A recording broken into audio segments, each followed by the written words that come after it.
I did. All right. All right, so welcome to Uplift's first Talking About the Town live. No, not Talking About the Town. It's the Talk of the Town, right? Yeah, sure. Talk of the Town. So this will be our third update, community update. Most of the ones that we've done have been predicated on the park and the updates there with that.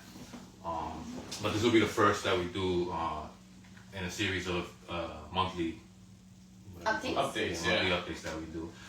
If there's even that much stuff to talk about in this town, right? Oh, there's a lot. There's plenty. All right, cool. So this, the first one that we did was in April of 2022. Then the second update we had was this year in January. And there's been some development since then at the park, but I guess they already know us, but you can introduce yourself. Oh, yeah, we can start with introductions, right? Yeah, I guess. All right. My name is Linda Corrado. I'm the secretary for Uplift Our Towns. And throughout the process with the park, I've been dealing with their, I guess, administrative staff directly, leaving more of the little unfinished ends between me and their secretary.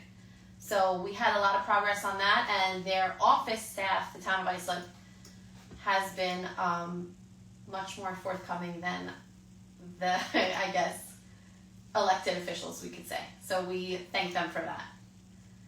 Go ahead, Herbie. So my name is Herbie Medina. I am the vice president of Uplift Our Towns.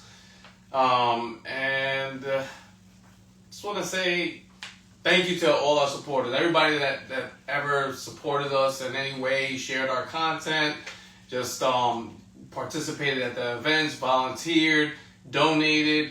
I just really want to, express my gratitude to you guys, because you guys make it possible for us to do the things that we're doing. And, we hope to continue. We're going on our 10th year. 9.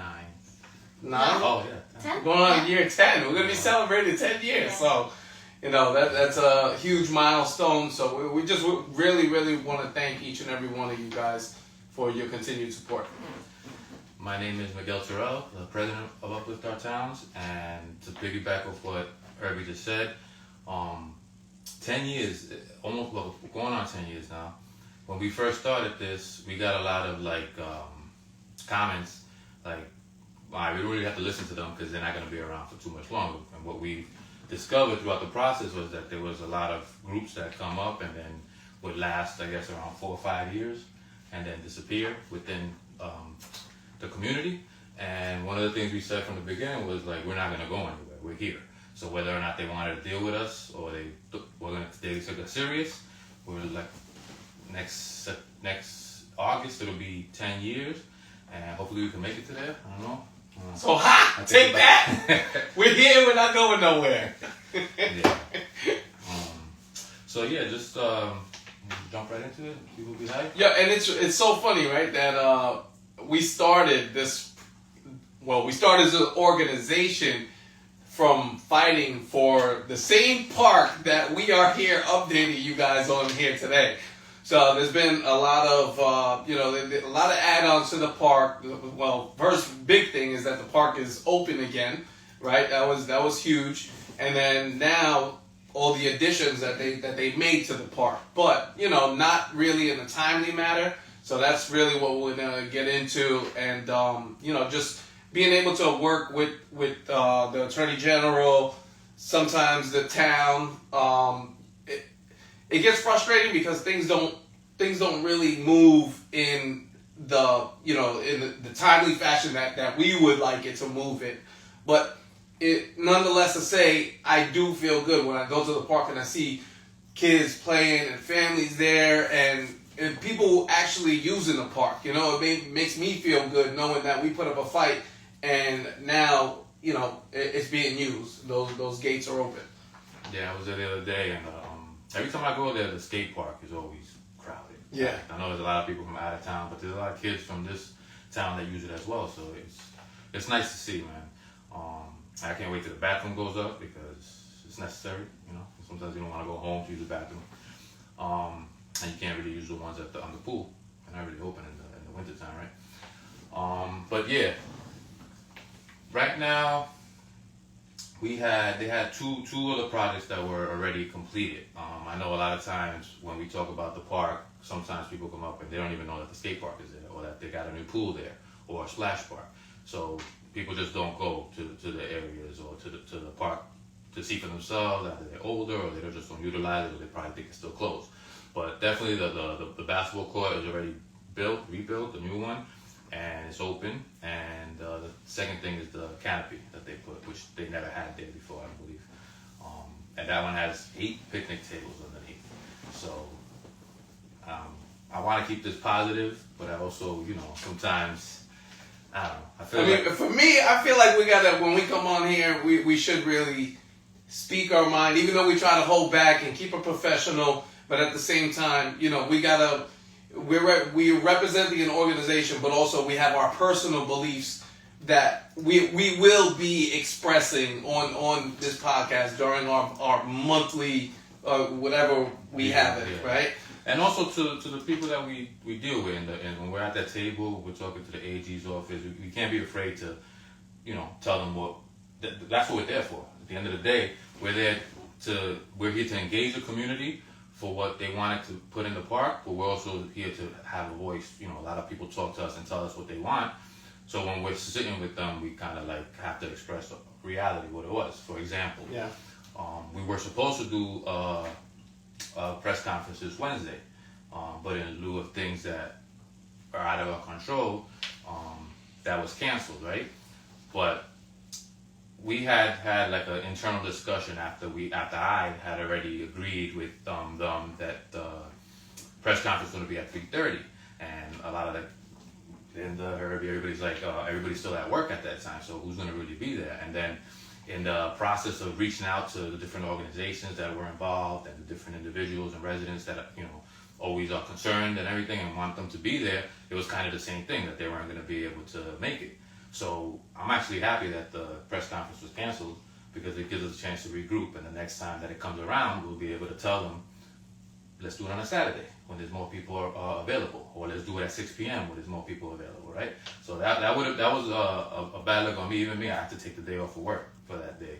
I put in the request, they granted it, and then I had to go and ask them to not give me the day off so I could use it as a day of the date. But simple things like that, it's a learning process for me. We're doing it for almost 10 years now, but I still learn things, and that being one of them. We gotta not be afraid to speak our minds. That's very important. Yeah, it's like we can't lose our identity along the way just because of the, relationships that we develop. And I feel like I'm guilty of that sometimes too, because it's like you don't want to hurt anybody's feelings or burn bridges or anything like that. But then at the same time, we got to remember what we're fighting for. We're fighting for, our right to pretty much have everything else that everybody else has in community in Long Island, So, it's really just being equal to everybody else, getting what we deserve. Yeah. And it's a lot of the roadblocks that we hit were so unnecessary. It's like if this money came from the lawsuits that were done through the Attorney General of New York State, their office, not from the town of Islip. So that's like saying that you had, let's say your house, for example, something happened to your house, there was wrong done to you, and some outside source, not yourself, came and said, all right, well, we fought for this injustice and we won you $1 million, but your $1 million has to be used for X, Y, and Z projects. And instead of you, the homeowner, and saying like, oh my God, yeah, I want that, you said, like you being the homeowner, being the town of Islip, saying, no, we don't want that money. We only want the money if we get to do what we want, or if we get to hold it ourselves. So that would seem very illogical to most people, and that's what we kept hitting this entire, how many years has it been now? 4.5. 4.5 years, 5 months now. So almost 4.5 years that we've been dealing with that, and it's been frustrating.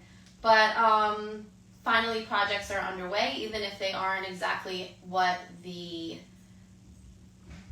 constituents wanted. They are improvements, and it's been hard to go through the government red tape and just not being heard. That, you know, we voted these people, maybe not us personally voted them into office, but they're supposed to work for us and they haven't been. So it's disheartening. But it's nice to see things finally getting done. And hopefully we can close this chapter and this project and move on to other things that we have been looking to get involved in the town of Islip. And community Yeah. as a whole, maybe not the town of Islip. And like, don't get me wrong, because like myself personally, I understand what could hold certain projects up, you know, because we did run into what was like that COVID period, and it was like after that with the prices of everything and some materials you couldn't even get, because it was the same thing with the HVAC industry. You know, we were running into some of the same issues. So, you know, I understand that part of it, but it's just the whole process of how everything came about. You know, it wasn't just that holdup. Why we were frustrated. We understand that part of it. You know, so yeah, but 4.5 years could have easily been 3.5 years, and that would have been too long. But that would have made, you know, that's when I thought we were going to do those projects on the break ground, because everything was already agreed upon, the money was there, and then there was other hiccups again. But that's neither here nor there. But what I would like to say is that to remind the people that do follow us is there was a point midway through this process that they wanted to use the money for something else, for the skate park that they had already promised. And that's where the community stepped up and said no. And that's where the friction kind of, I think, began with the town, right? Because that's what they wanted the money for. Originally, they wanted it already. We already knew. But when they actually came and asked for that, that's kind of where more of the friction, like it's kind of well documented that, I don't know if it's bad. No bad blood from me. It's just, I just want to hold people accountable. And some people don't like being held accountable, I guess. So that's where the bad blood is, I guess. But it was based on that. Had we not been involved, or had the community not had a say, there would not be no brand new basketball court there today. There would not be no bathroom that's going to be there sooner, you know, hopefully sooner rather than later. The walkway is not going to get redone and added more to it, and then the canopy wouldn't have been there either, because they would have used all that money for the skate park. You already had a skate park, and by us fighting to make sure that they kept their promises on that, and other politicians coming together to get that taken care of, we were still able to get these rest of these projects completed, and that's a big win, you know? yeah, no, it definitely is a big win. So, but big win.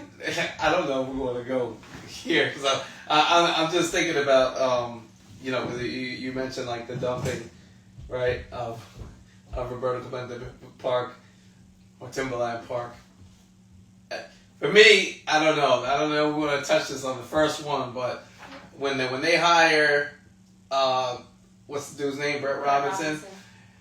That was just another slap in the face for us. It was just like, come on, man. Like, we made all this progress, and then now, yes, we got the lawsuit money for the park, and that's beautiful, right? The lawsuit money, not only did we get it, but the money, that money's going back into the park.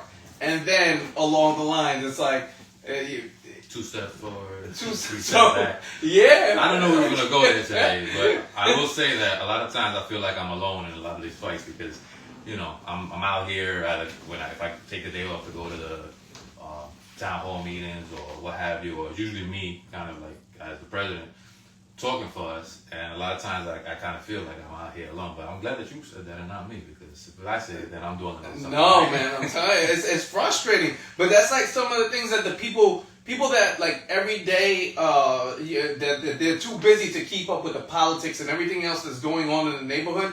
They don't know that part of it, you know. So, but that's the whole idea. That's the whole idea in our country right now, to keep us struggling and too busy, to keep us distracted.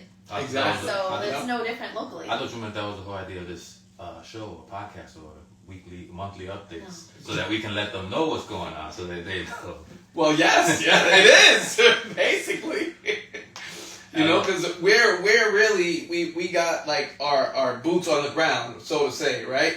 So we're in meetings, we're talking to politicians, we're working in the community. So really, we have a close ear to the streets, and so we're not talking just from having conversation amongst ourselves. We're talking from things that are actually going on, in the neighborhood. And once you're out there as much as we are, we got people that trust us, and I'm constantly talking to people where they're giving me what do you think about this, or they start telling me things that are going on in different sections to see how we can help or how we can, be a part of it. So it's not like sometimes when we bring things up because it was brought to our attention, right?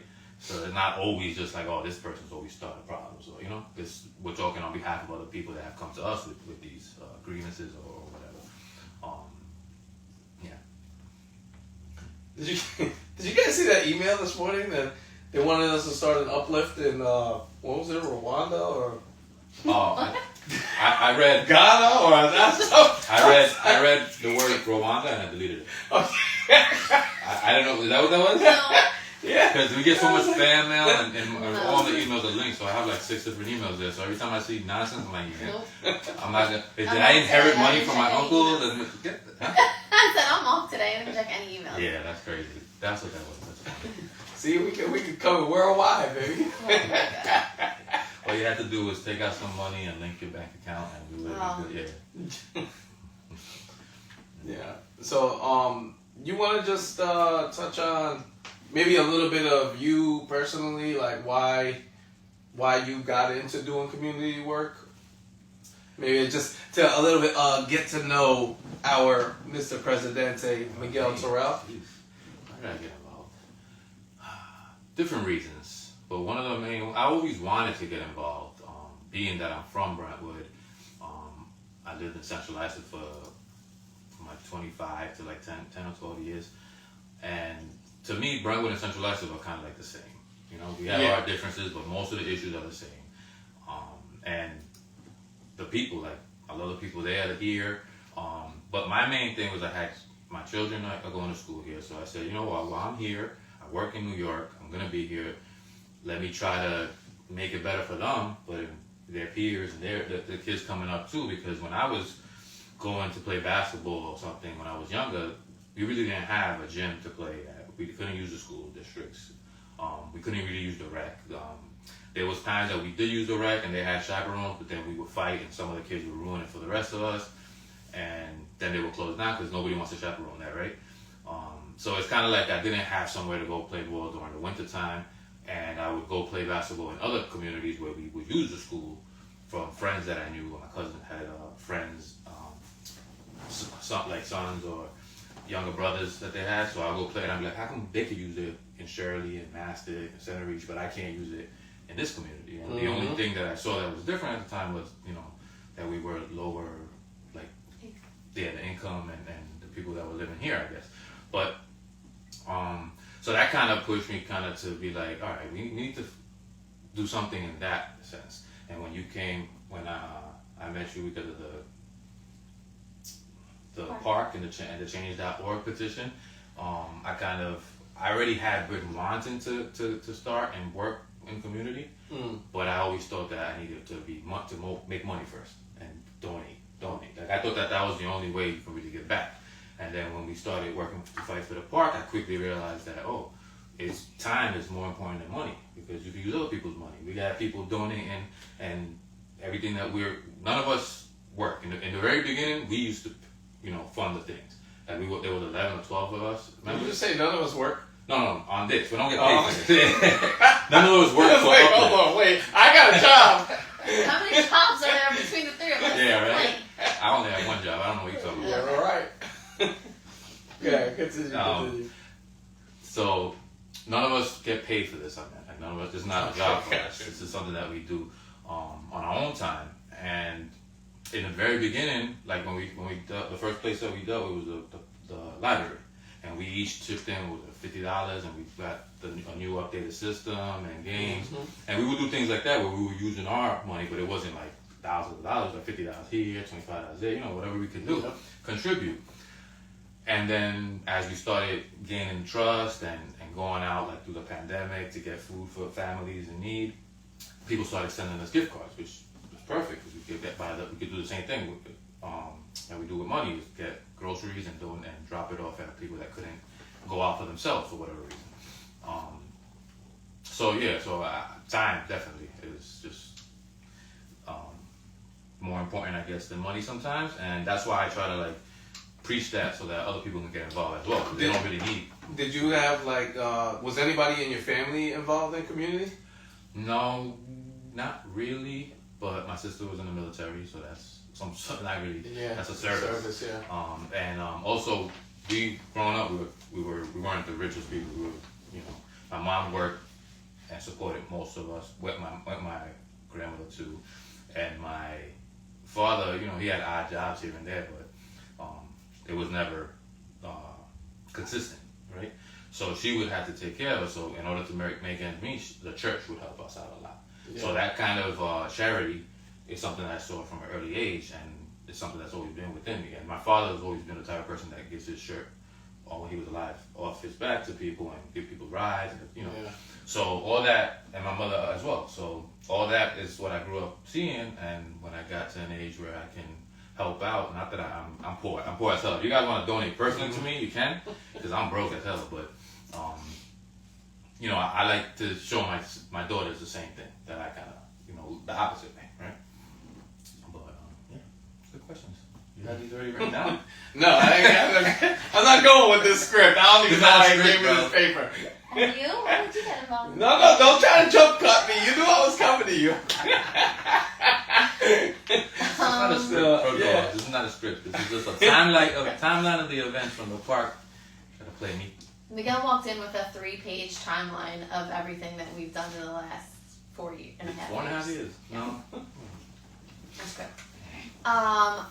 I grew up with my mom, always did a lot of volunteer work. First through her job, they had a lot of company outreach that they would do around the holidays. They would do beach cleanups, state park stuff, things like that. And we would volunteer for tons of things at church. And then when my kids were younger, I would volunteer at church. I always taught Sunday school.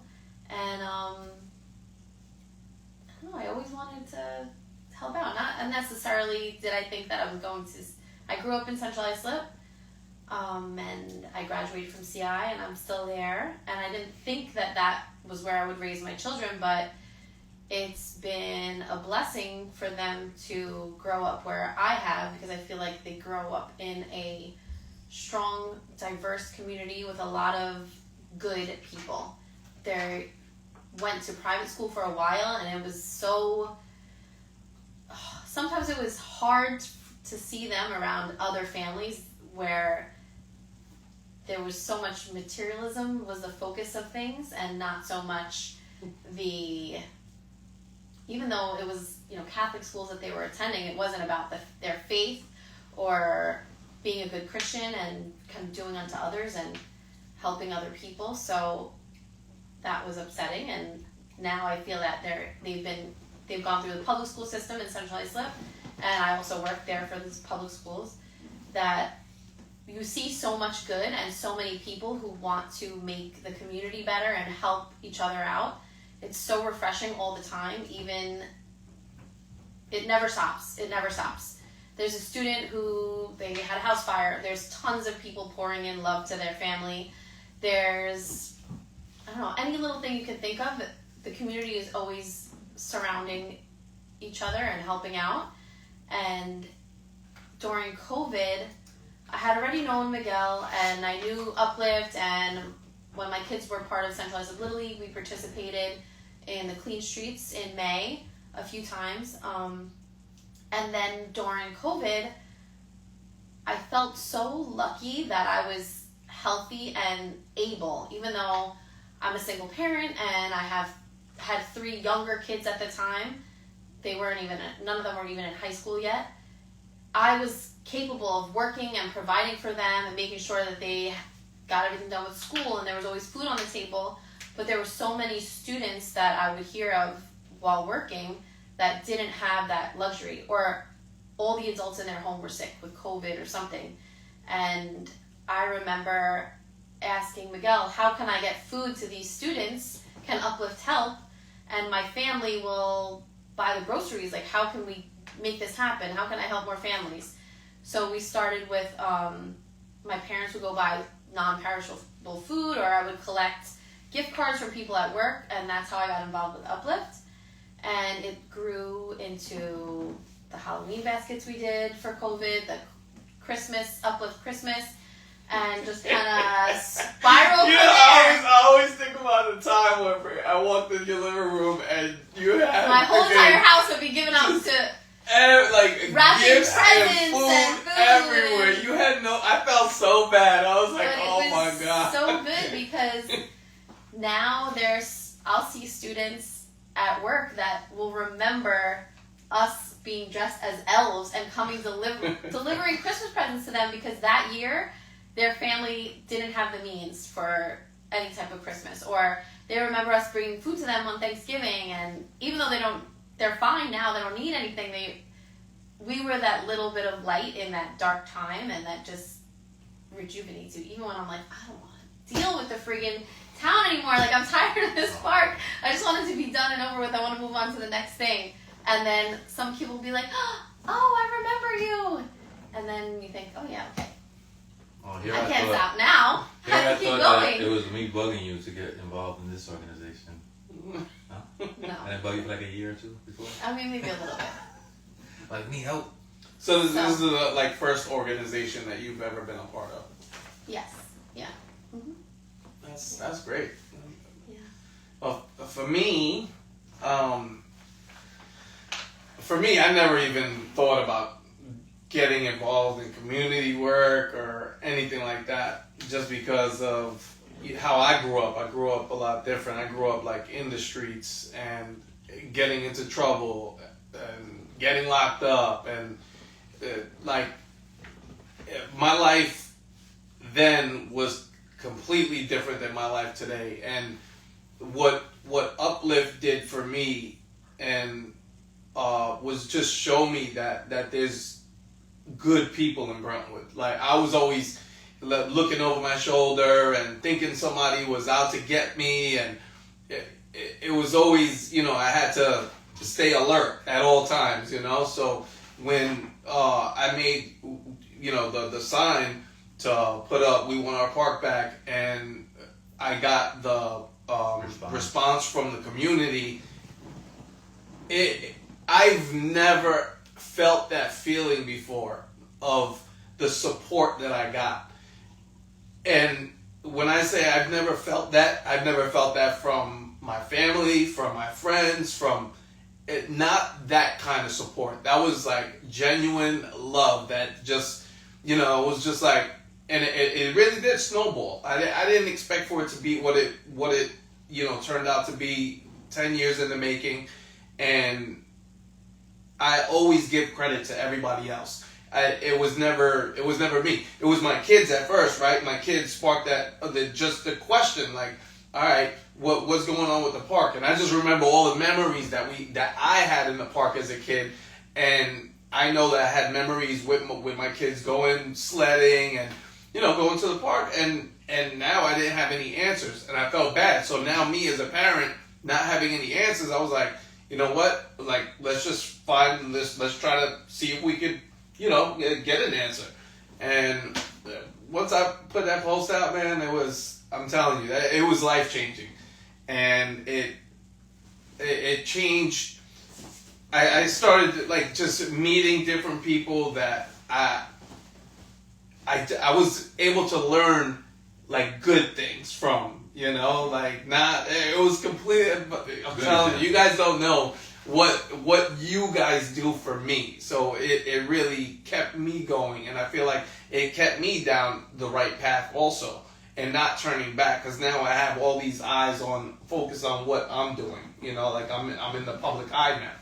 So for me, it was like, and then once we started doing the actual community work, it felt so good to me. It was gratifying. I knew that it, like, filled that void, you know, that emptiness that I felt, and that I started seeking elsewhere with, you know, women, alcohol, drugs, instead of doing that. Instead of doing that, now I'm doing work for the community, and you know, it was satisfying, you know. Yeah. I remember you saying once, I think it might have been one of the lives that, because you were the first president of Uplift Town. You was like, you guys sure you want me to be the president? Because you were like, you sure? Like, me to be the face of this? Because my past, and like, at that time I was meeting you, so I didn't really know. If I would have known that, I would be like, oh, absolutely not. No. Where's this guy? Yeah. But it always surprises me still when we put out a little something on social media, like if we have an event coming up, how many people they want to do something for their community, even if they can't make a big difference. Like maybe we're doing the big groundwork of things, but there's so many tiny little pieces, like just one person, and then hundreds of them come out. Like for Clean Streets, for example, that's 400 people. Yeah. In one day that decided, oh, yep, I'm going to give a few hours of my time and help out my community. And that's what they can give, and we're giving them that opportunity to be able to do a little good. Even if they can't do good, you know, helps or make a difference in their community every single day or in giant steps, there's a space for them to do a little something, and there's never too much of that. So even if people have said that Uplift won't be around for too long, now it's, you know, 2026 makes 10 years, and that's a good amount of time. Even if it hasn't been extremely active every single month, there's always something in the works, always something going on, and it's always good things. I always like to give, like, you know, respect to the people that have did this before us, because there's been people that work for the community for so long. We've lost a lot of people that we met through the years. But even like we talking about Clean Streets was something that Marcos Maldonado started, right? And that's something that we've inherited and we've taken over, but he's still involved actively behind the scenes, and a lot of people that were working with him. So even for the park, we weren't the first group that was around trying to get it open. We weren't the first group trying to improve it, because when they first originally changed the name, it was groups trying to change the name and trying to change the perception of the park back in when they started in 2009, and they finally changed the name in 2011. Before that, there was some acts of violence there that ended up making them close it so that they can. The reason behind closing it, I guess, you know, out of sight, out of mind, is what I think. You know, like, because we have a lot of negative opinions of our leaders sometimes, so that's the first thing that comes to our mind. Like, oh, they don't want to deal with it, so they rather go close it up, right? Yeah. So, but there was other groups that were trying to open it up already. So when your daughters got the sign up and you guys posted that petition, your reaction was from us, from people that were new, like me, and a lot of other people that were already involved too. So we also had people that were already involved that were like saw us as Marcus says it all the time. He's like, I was ready to like, all right, I'm done with the community because things that he was happening. But then we kind of gave him a kind of a jump start where he helped us start this organization from the ground up, and you know. So I do like to give my flowers not only to the people that came before us and that helped us when we first started coming in. I know there were some people that were throwing shade at us when we first came in, but that are still active around. I don't forget things, but we're not talking about that. That's another episode. But I also like to give the flowers to them, but also the people that are coming behind us, because we have a lot of young energy in this community, and I think that that's great to see.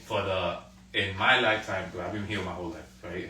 Whether it be Brentwood or Central Islip, and the last 9 years, 10 years, this is the most youth that I've seen actively participating and coming up, and that's our future, right? They always say that.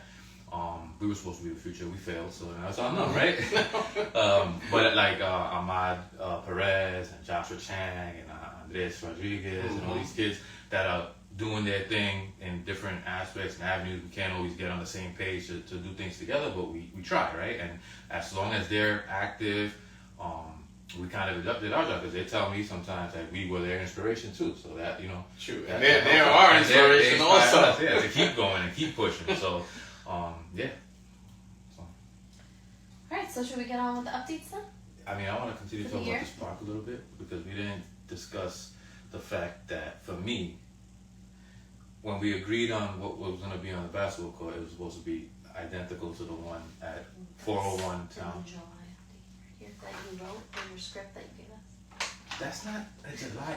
Okay, you guys are misinterpreting this paper. This paper is a timeline. We don't have. All right, let's go through the timeline. No, we since don't last want to. year. We can talk all night. All right, go ahead. All right, so the No, we last can't. we left Football's off. on. Oh, my God. I'm joking. She What's said all the night. start? She said all 2 night. minutes. You have 2 minutes. All All right. So Here last we go. time we had one of these was in January of 2025. Yes. Okay. So since January, we have met with the Attorney General's office, with the town departments, with Parks and Recreation, and with Department of Environmental DEC. DEC, the DEC. We met them. That's basic. Okay, so in March of this year, 2025, the final approvals were in progress. The AG's office confirmed that all the paperwork was submitted, and the comptroller had 90 days to approve the contract. Everything was laid out on the table. We went to the Town of Islip offices and reviewed every single project that was to be done, the money it would cost, if there were going to be any delays due to weather was a big holdup. It was spring, so it was rainy, and we needed a certain temperature to begin construction and a certain amount of dry days afterwards to ensure that everything would be fine.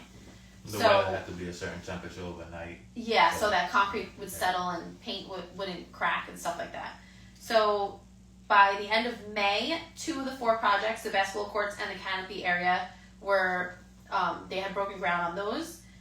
And then by the end of July, the courts were painted green and white instead of blue and gray as requested. So the green, and I said it in the video that day, that maybe they were thinking it was green and white for Brentwood colors, right?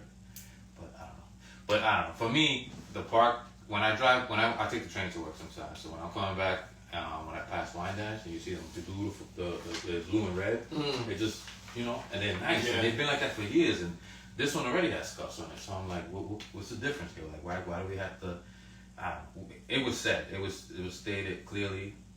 We want it identical to the park over there. Why it didn't happen, I don't know. But if the communication was there back and forth easier, I think we would have been able to. Did they confirm that? I'm pretty sure we could go back to the meeting notes and find them there, because that's exactly what I said. Identical is identical. I said I want it exactly like that. You know what I mean? Yeah. But the canopy also, like when we mentioned what we wanted in the canopy, we didn't say we wanted picnic tables. We ain't no boo boo. We were told that we had requested like the checkers and chess tables. A lot of times you'll see at parks in the city, and we were told that those were ordered. I haven't heard an update on whether or not they were actually ordered. If there's a hold up there, there's just regular metal picnic tables there now that aren't even secured. I mean, so, it's fine that they're not secured. which is fine. It's better than it was, but if we were promised something, that should be delivered. Yeah, that's what we fought for, right? Those were things that were asked for when we did like the survey, or like when we asked the Facebook group. Those are different things on the list where they said, "Oh, we can combine these." So by combining them, they're gonna be under the one project, right? Of the canopy.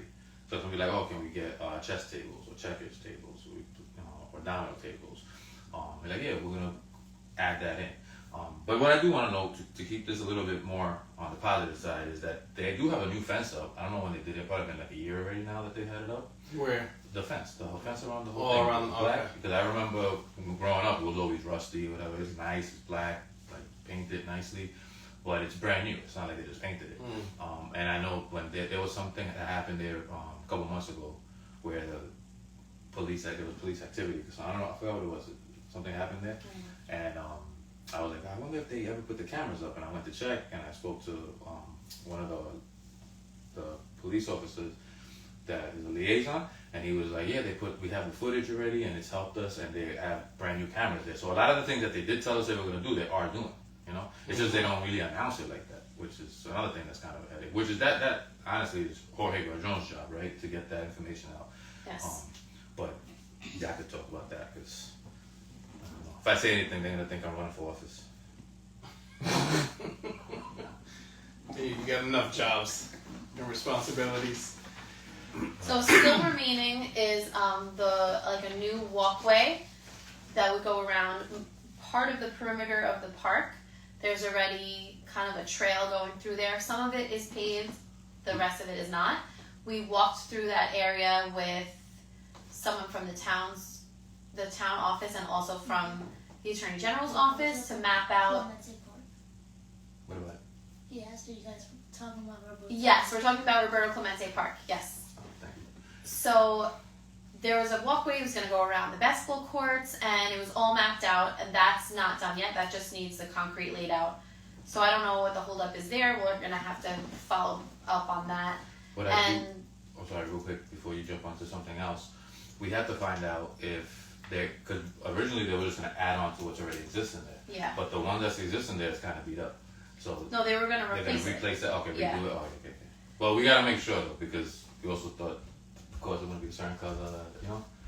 Yeah. Yeah. And the bathroom, which was the Attorney General's idea from the original press conference, that is being built separately and will be brought to Roberto Clemente Park. So they've already started the plumbing and they broke ground there. So I guess it's just a matter of time until that's installed. Yeah, with that they were on a back order because there's Yeah. priority of the people that ordered them first from other towns or. It's like a prefab So thing. it's Yeah. prefabricated, so but we understand that, you know. And that was not only the AG wanted that, the town wanted that. That was one of the projects the town already wanted to do there, right? So they originally wanted to use some of the AG's money with their money to do that. So the fact that that was thrown in, they were happy about it. But like we said, we've never been kind of denying what they want in the park. We just want to see what the community wants in the park. Yes. If that's what they want, same. If it aligns, then even better. No problem. But yeah. Has there been any additional funds ever since the last update? Or is there anything else not in this expected? year. Maybe, but we haven't had a confirmation on that. So I think we would hold off on any updates Yeah. with that for now. The short answer to that is I don't want to talk about that today. That's an update for another time. Yeah, so that's where we are with the park right now.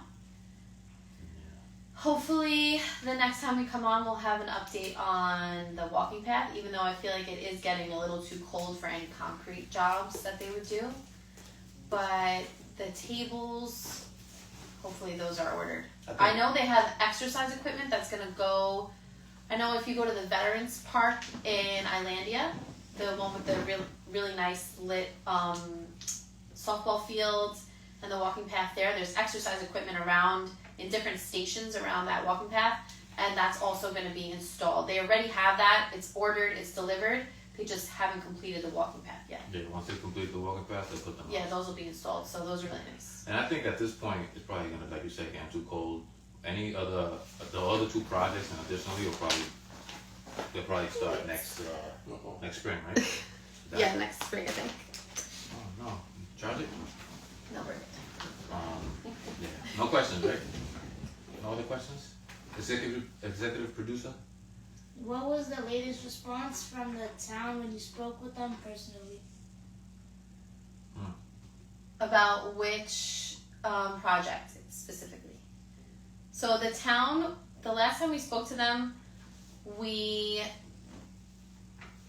now I can see the question here. Oh, is that a cricket? Yeah. It's a big cricket. Cricket. The last time we spoke to the town personally, they said that just kind of the same thing. There wasn't any new updates.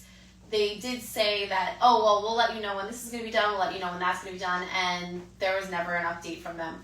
The only reason we've known that any of these projects were completed is because someone from Uplift has gone to check it out, or we've seen it through someone else's social media or something like that, like, oh crap, there's a basketball courts are done. We get updates from the AG's office. Yes. A lot of times we already know. We get pictures of ourselves. But the communication has always been fantastic. I understand we're not a priority. They're not paid for only the park updates, but Sorry. they gotta kill a cricket. Hold on a second. That is not a cricket. That's a spider cricket. Disgusting. Good job, man. Gross. Is he still alive? It was just No, it's scroll. dead. No, you didn't hear that You pop? didn't hear that? So yeah, we know we're not the only thing that they're working on. They're not sitting around all day and only working on Roberto Clemente Park, but to me, it's an easy win. a text message or a quick email, hey, this got done, hey, we started on this, would be fantastic. And it hasn't always been consistent. For a little bit it was, but it's always like we have to kind of pull teeth or be a little bit loud before we get Results. we don't want big attention, we just want consistent updates of little things, and that doesn't always happen. So Yeah, and if the communication was open, we would prevent these things from happening, like these little mistakes and everything. yeah. And then for us to want to be involved, like, or want to take on the responsibility of engaging the community, we're kind of doing the work for them. But I feel like the town has always been of the belief that they want to continue to just listen to the voices that they've had for years, right? So there's a lot of people. What you got, Miss? What's the question? Will they be charging an admission fee after all these improvements? No, they will not. The only fees that you'll have to pay are the pool fees, which are a little steep per person. I think it's $10 or $12 per person to get into the pool. But That's for residents? I think it's cheaper for residents. If you have your town recreation card, I think it's a little bit cheaper. Without it, it's more expensive.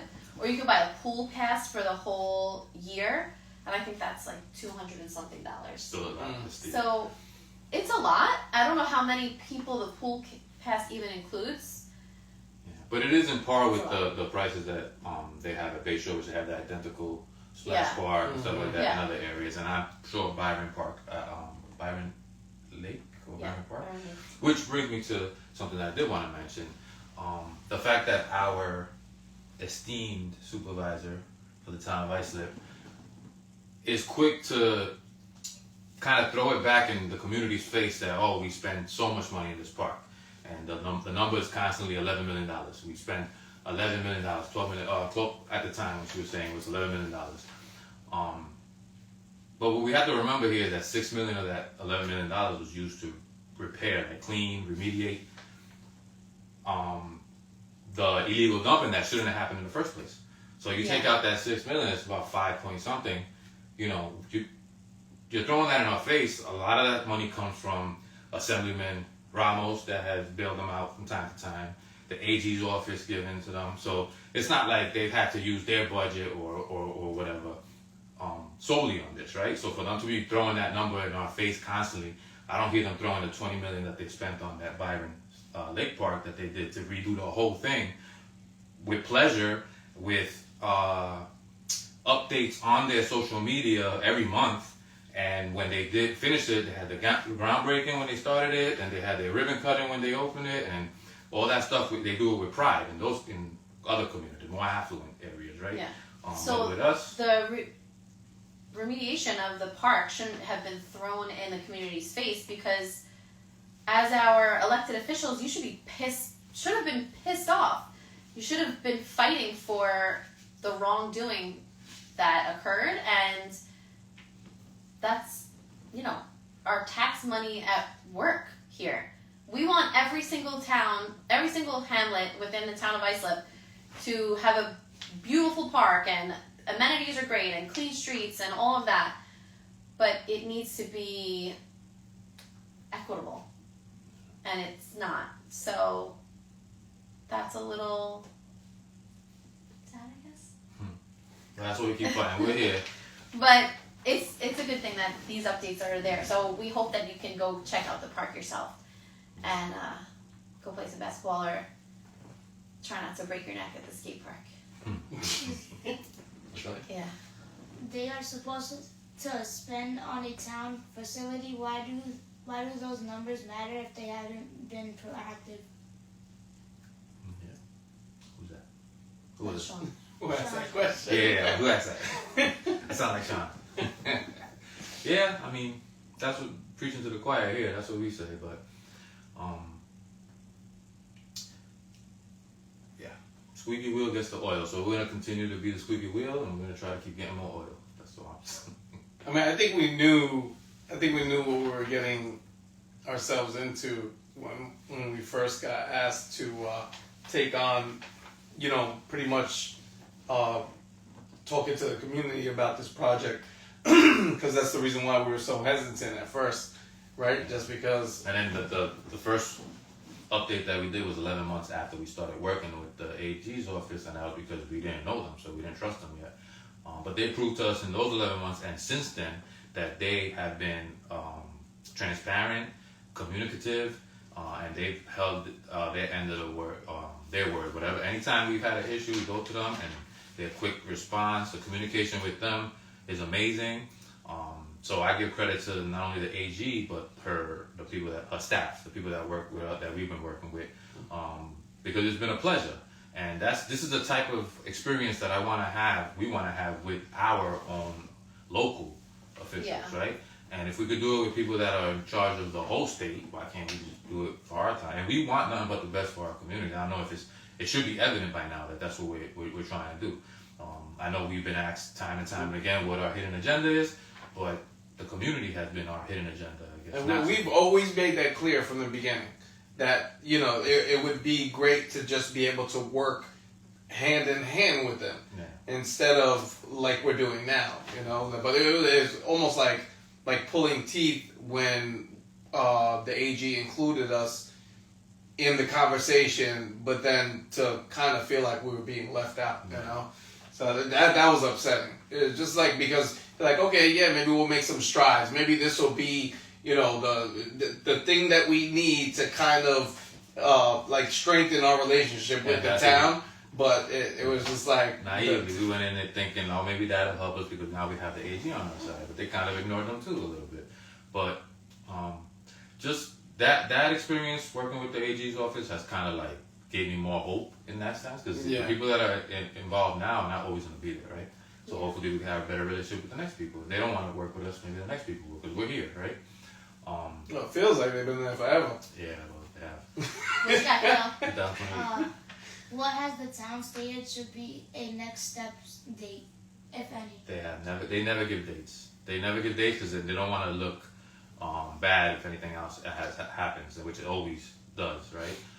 Whether it be delays in shipping, delays in material, or just the weather, or the fact that at a certain time they're not going to do any work during the winter time, right? So I wouldn't even expect the bathroom, and who knows, maybe they'll put it up there tomorrow. Maybe they put it there today. I don't even know, because I didn't go today. I was there 2 days ago.